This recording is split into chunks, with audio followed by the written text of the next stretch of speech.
The 1980s, those were the days. Good music, good fashion, good food, good cars, simple cars. Cars were cars back then. These days cars are technical and mechanical and just difficult to understand and confusing and sometimes breakable machines.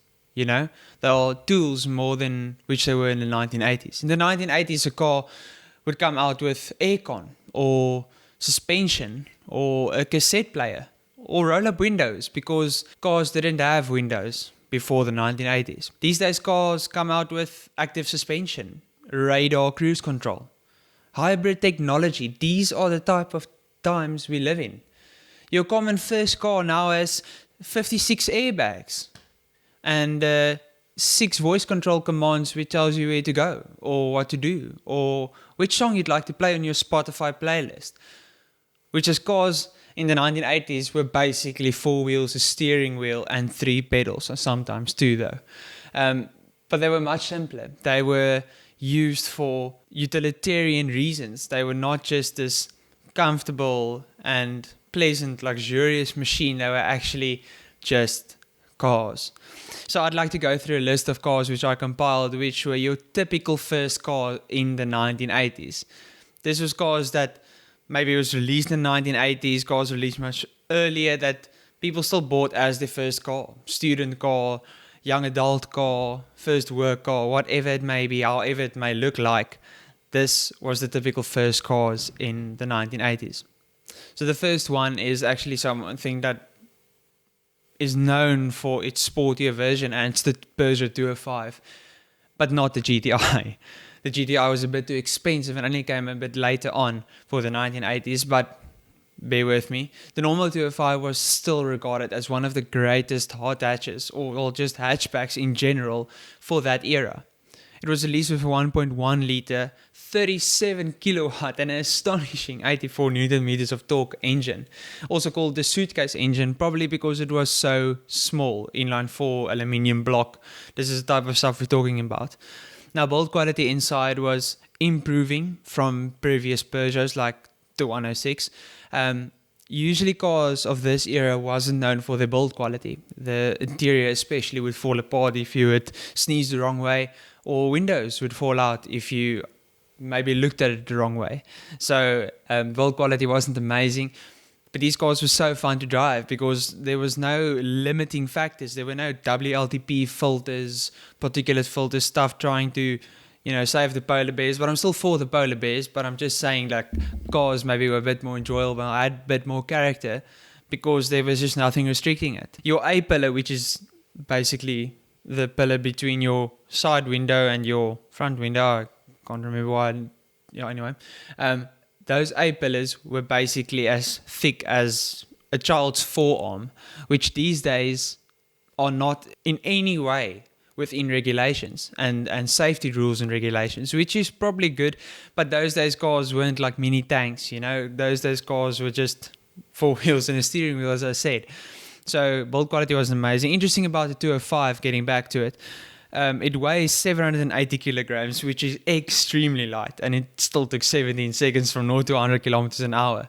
So those weren't fast cars, but its long suspension travel and its accurate steering made it such an approachable and fun and dynamic drive, actually. That's why people enjoyed it so much. This was bigger than your typical super mini, as they would call it in those times. It was about 3.7 meters in length, which is so short in today's terms, but still, what a great car. Next up we have the amazing, the famous, the benchmark, the Volkswagen Golf Mark II.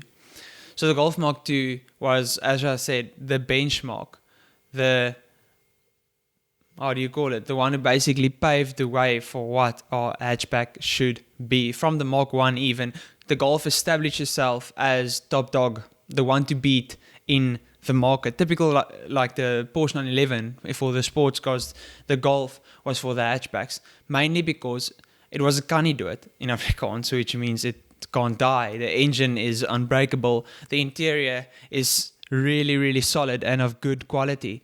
Nice cloth or leather seats, 4-speed manual, 1.3 litre engine. Those were the type of ingredients you need to make a solid hatchback, and the Golf just had it. families, students, even people who were executives or working in big firms, whatever, they would buy the Golf because they know it's the one they can trust. It actually had a 1.5 litre later on, which produced 51 kilowatt, taking it to 0 to 100 in 12.8 seconds. Very slow, but still actually good for that time. It was produced between 1978 and 2010, which is very long. We have the Ford Fiesta Mark II next. Mark II next.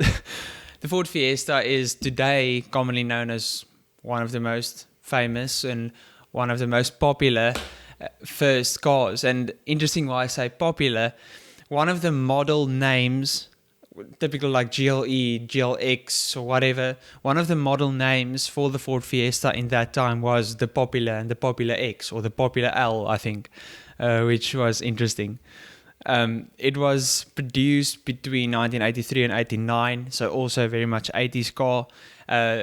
One of the interesting features it had was wraparound headlights with indicators. That is the type of quality cars you get in the 1980s. It had a top speed of 86 miles an hour, which was a 5 miles per hour increase from Mark I.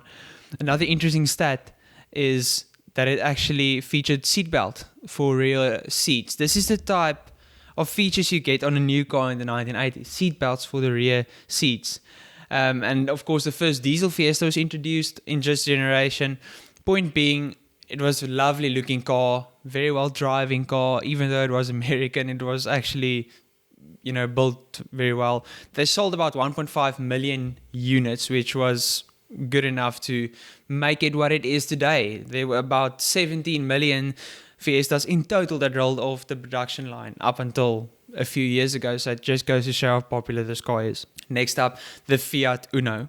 So this was a straight-on competitor with the Peugeot 205, but unfortunately the Peugeot 205 wiped the feet off the floor of the Fiat Uno. The Fiat Uno was not so well built. It wasn't an amazing chassis. The driving was average compared to the 205 because this was its competitor, even though it was a bit smaller, so maybe not in the same super mini range as the 205, even though because the Uno was a bit smaller. It was still a very attractive and very, very popular car. 5 million units were sold and was often regarded as the best-selling car in Europe. From its 0.9 litre engine, it actually produced also 34 kilowatts, similar to the 205, but only a mere 66 newton meters of torque. So a very good first car. Still people today in South Africa, which South Africa only later on received the Fiat Uno. They still like it. They still drive it. They still pimp it and mod it. For some reason, people modify the Fiat Unos because it just looks good, I think. Anyway, the last two cars are very much wild cars. These are cars that, together with all these, are still used as first cars today. But they were built much, much earlier. And through the years, the popularity of these cars just don't die. First up, the Austin Mini, the Mark I Mini.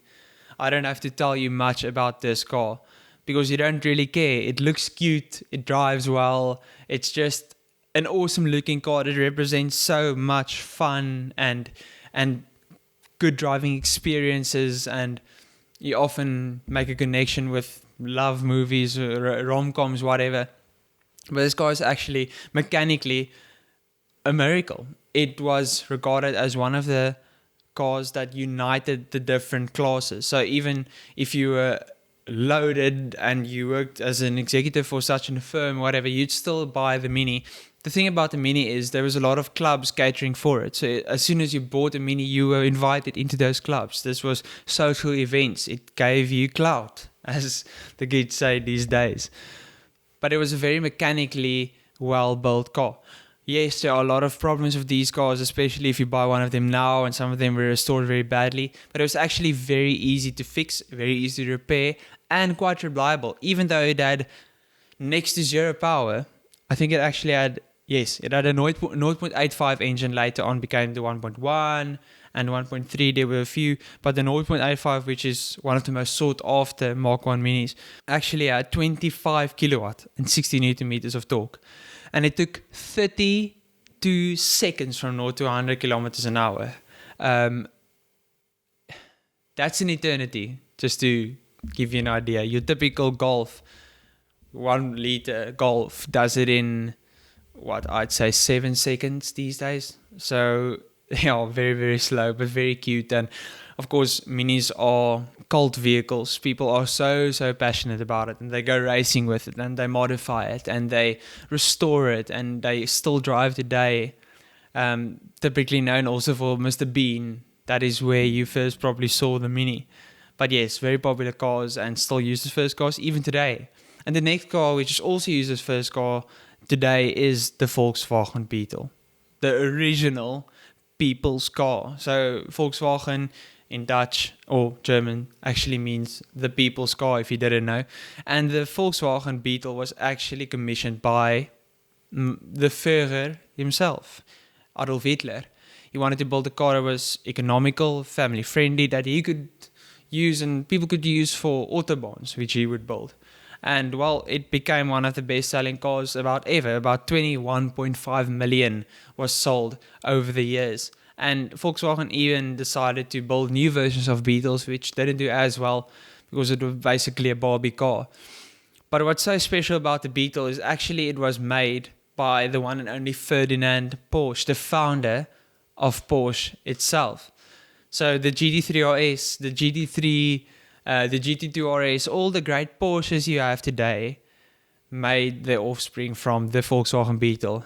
Now, I'm a massive Porsche fan, and a lot of my friends tease me because they say, well, you basically like Beetles. Like, ooh, look at that Beetle, there's a wing on. Or, oh, flat six Beetles, that's awesome. So I sometimes do get irritated.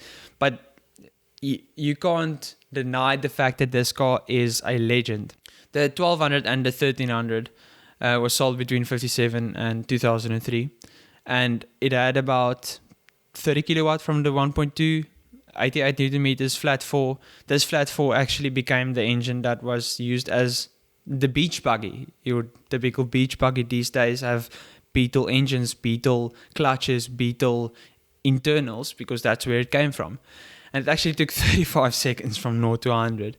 But irregardless, it really doesn't matter for any of these cars what their performance figures were, because they were basically the poster boys of those age, the budget-friendly poster boys, if I can put it that way. But still today, these cars are so popular and so sought after because of the character, because of what they represented. There's a lot of sentimental value behind it that honestly trumps every single stat and problem or whatever niggle these cars may have. And it just goes to show how simple the 1980s was. So maybe go about asking your dad, asking your parents or your uncle, your aunts. Maybe ask them, what were your first car in the 1980s? How did it look like for you? And maybe start a conversation. I think that would be quite an interesting one. But I want to thank you for joining. Please take the time to maybe review, engage if you liked it. If you want to chat about, I don't know, my shirt, my hair, or the background, maybe email us at overrunbrand@gmail.com. If you want me to drive your Beetle or your Mini, that would also be awesome. You can DM me on Instagram for that. So I want to thank you, and I hope you enjoyed. And remember, it's better loving cars than loving drugs. Cheers.